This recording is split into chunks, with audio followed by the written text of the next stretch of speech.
Now coming up. Well, why do you think The Chosen, it has universal appeal? It has been a huge hit. It's such an easy thing to watch. The Chosen is the largest crowd. Okay, what I want to talk about now is probably going to ruffle some feathers, but sorry. It's The Chosen. So the Chosen show, the Chosen TV series is just rampant in the Christian world. Okay, rampant.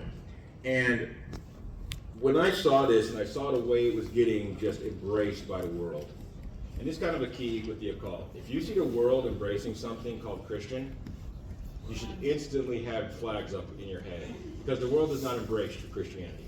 It just doesn't. It's set against it. And so when you see the world embracing something and calling it great, and it's called Christian, you should do a little investigation to see if it's truly Christian. So this show comes out, and I'm telling you, I started watching it just with the idea of judging it. And so I started watching it in and out of 2 seasons, and I'll just show you some clips here. This show is not biblical. Well, I'll just show you. Go ahead, Joe. You can play it. Well, why do you think The Chosen, it has universal appeal? It has been a huge hit. It's such an easy thing to watch. The Chosen is the largest crowdfunded TV show to date. Well, the Bible is complicated and sometimes hard to understand, but watching The Chosen has really broken down Jesus and truly who he is. Made the Bible so alive. We both know that God is telling this story, and we're just trying to find it. I learned from that Chosen, I watched it the other night, I learned that seeing something is far more powerful than reading something, reading about something. Seeing something is more powerful than reading something. The Chosen producers know that, and they know that about us because it is. In our culture, it's more powerful to see something than read something, because most people don't read today. They don't read much. They just look. And so when you see this might be most people's only exposure to Jesus. Even Christians. A lot of Christians aren't biblically literate. And so they see this and they think everything's great. But if you're biblically literate, and this is why I encourage you to get yourself literate, you will immediately see the holes in this show. How it's slowly and it's deceiving, because it seems good, it seems great, but then you start seeing certain lines, you start seeing certain little things, you're like, wait a minute, something's not right. Now I'm going to show you a few of these scenes, and I'm just going to show you what the slow dripping of just kind of heresy is. You can go. Can you see that one, Joy, or no?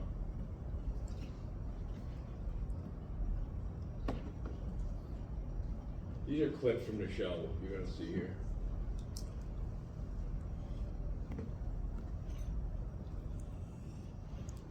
Yeah. I think when they see this version of Jesus portrayed, I think it really does. It matters that he's merciful, that he's extending a lot of grace. He has his own flaws in a human way. Like, he's very relatable. Jesus, please don't do that again. Huh? Yes, Abba. May I read? We'll see. Oh, come now. We've got a long journey. What are you going to do for your mother for this transgression, huh? Yeah.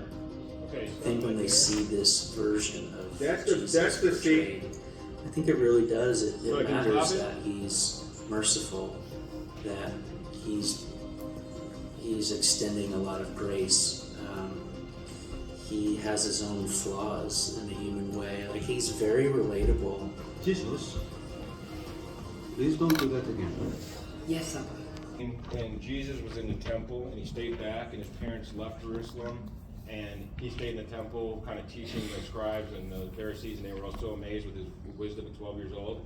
And then his parents turn around and they notice he's not with them, and then they bring him back in the Bible. Now, Joseph says to him, what are you going to do for your mother for your transgression? Did Jesus sin in his life? No. Okay, that little line right there should show you something's not right. They just called Jesus a sinner. What are you going to do for your mother for this transgression? Once again, it's Mary, and that gets into a whole other topic, but it's also this transgression you committed. Jesus was sinless.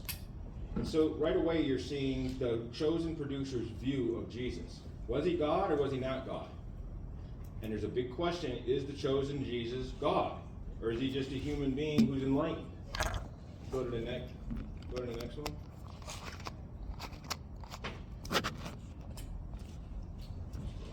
Problems here with this.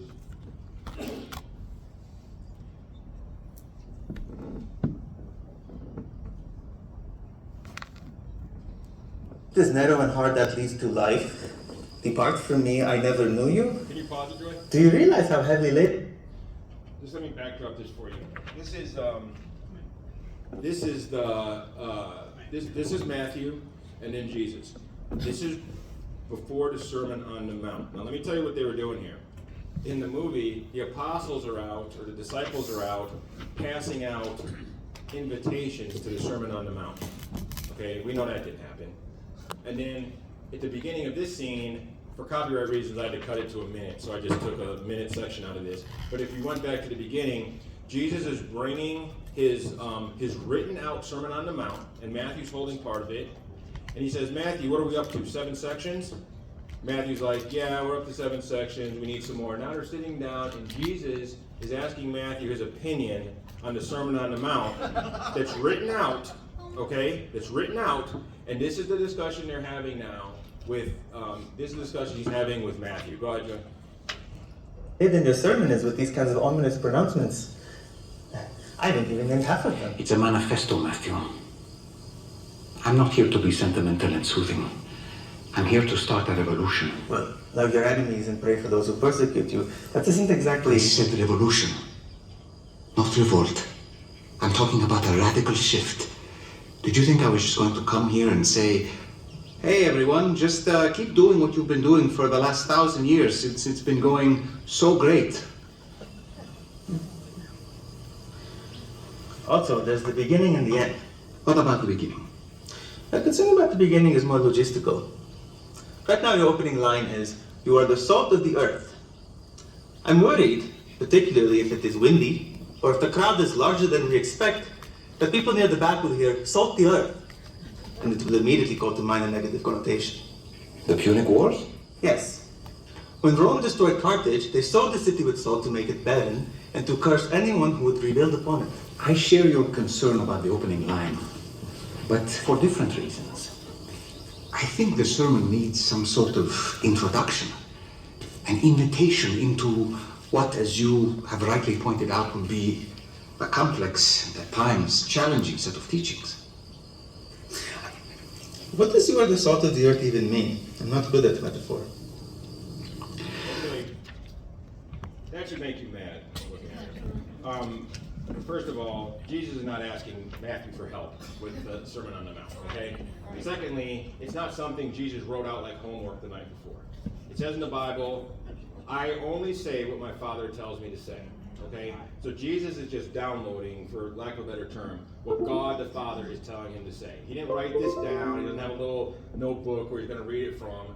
And then Matthew says the beginning is bad. You shouldn't start with, you're the salt of the world. And then at the end of that clip, Jesus says, you're right about the beginning, I'm not going to do that. So then we know how it starts with the Beatitudes. So you're left inferring with, well, Matthew's suggestion was good, and Jesus took it and changed the beginning of the sermon. When I saw that scene, it just made me mad. Because number one, it so lessens and cheapens Jesus. It makes him into this childhood student who's asking his buddy for help. And this is the Sermon on the Mount, arguably, well not arguably, the greatest sermon ever told, Matthew 5, 6, and 7. And this is kind of the standard of Christian living and how we're supposed to think. And they're playing around with it like this. This is just abominable. And how anyone can sit and watch this without their spirit being disturbed and call themselves a Christian is beyond me, to be honest. This, if you know the Bible, you should turn it off right there. Because this is not acceptable. It's just not. It makes our Lord look horrible. Makes him look human, like a child who's asking for help. Go to the next one. I was standing next to John the This Baptizer. is them talking about John the Baptist. Creepy John. And he walked by, like out of nowhere. And John freaked out. He said, behold, I'm eating a new bug.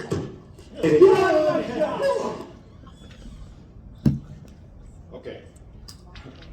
Calling John the Baptist creepy John, making fun of him eating bugs. What does Matthew 11:11 tell us?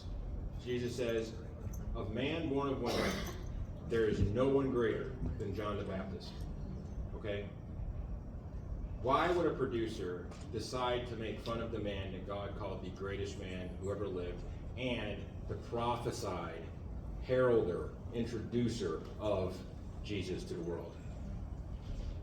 This is abominable. It's a mockery of our faith when you see things like this. Creepy John. This is how they're going to portray John. And when you see the character, he does. He looks like this wild, crazy person that's just, there's nothing attractive about him at all, in the sense of not just his physical looks, because I'm sure he was a rough man, but it just makes him look like this child. Go to the next one, huh? Will be addressed. I'm not ready This to is get into Jesus talking to You John the appear to be Baptist. not ready to get into the specifics of a lot of things. For instance, stay on topic. The romantic lives of rulers and kings has been and always will be of enormous fascination to people. It was covered at length in Torah. I don't see why you feel the need to focus on it now. Giant king or tetrarch or whatever. He's one of us. He's unlawful. I am not afraid of him. He may not be as bad as his father, but he is still bad. I'm gonna march straight into his court and I'm gonna tell him to his face. My followers will love it. You do know how that's going to end, don't you? I get arrested all the time. It's what radicals do. I'll be fine. Herod is afraid of me. The people hold me to be a prophet. Some say Elijah himself. Maybe not the Elijah, but we both know of the Elijah-ness of your role. Do we? That's not. Because I'm beginning to wonder why you're taking this so slow. Why you're always running away after performing miracles.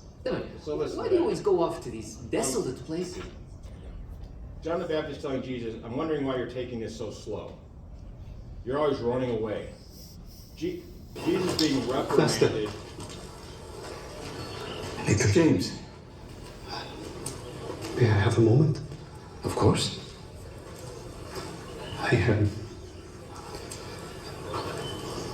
Forgive me, I'm not always confident to speak. Jesus being reprimanded by John the Baptist is ridiculous. I'm just showing you all the ridiculousness of this show. This show is ridiculous. It's a mockery of Jesus. It's a mockery of the Bible. He's not staying on. What's the problem? The script is already written for you. Why can't you just stay on the script? But they go and add and take away and make it funny and make Jesus. It's just a mockery, and it's offensive, to be honest with you. And we shouldn't be watching this. We shouldn't be watching this if we understand the seriousness of Jesus. He's not just this goofy guy who walks around getting made fun of and having this book. He's our Lord who came to die for us and save us. And this is making him into just some silly guy. And I think we have one more. Do we, Joe? This is the Pharisees talking to Jesus when he's arrested. Start it over, huh? If you do not renounce your words, we will have no choice but to follow the law of Moses.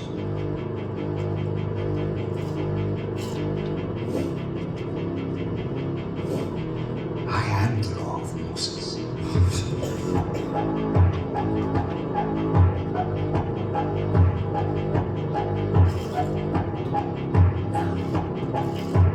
Okay, he says, I am the law of Moses. Is that true?